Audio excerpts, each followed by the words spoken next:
దేవుని ప్రేమ నీలో ఉన్నప్పుడు, బ్రదర్స్ వినండి, అమ్మ వినండి అమ్మ, నీలో కనుక దేవుని ప్రేమ నీలో ఉంటే నండి అందరి ప్రేమిస్తావు. కొంతమందికి ఓర్వలేరు, ప్రేమ లేని వాళ్ళు ఓర్పు ఉండదు. నిన్నగాక మన వచ్చారు వాళ్ళు ఎదిగిపోతున్నారు అని ఓర్వలేక అసూయతో దేశంతో, ప్రేమ లేని వాళ్ళ యొక్క పరిస్థితి. ప్రేమ నీలో లేకపోతే నీకు ఓర్పు ఉండదు, ఓర్వలేవుతనం, అసూయ ద్వేషాలు ఉంటాయి అన్నారండి. పక్కన వాళ్ళు బాగా పాడుతుంటే పాట, అబ్బో బాగా పాడలేరులే, పెద్ద పాడలేరులే, పెద్ద సింగర్లే, అసలు నేను పాడానంటే నా గొంతు ఇప్పానంటే అబ్బో మామూలుగా పరలోకం దిగుతుంది. ఏంది దిగేది? ఏం దిగుతుంది నీకు?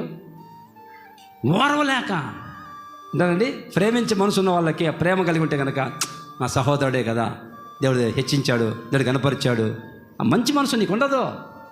అసూయ, పగ, ద్వేషం.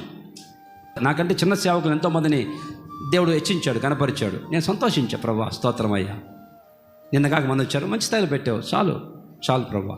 ఎప్పుడు మనసులో కూడా రానివ్వాల ద్వేషము, అసూయ. ప్రేమించే మనసు ఉన్నవాడికి అసూయ ద్వేషాలు రావు. కనుక ప్రేమ అనే కవచం కాపాడుకోవాలి, ప్రేమ పోగొట్టుకోకూడదు.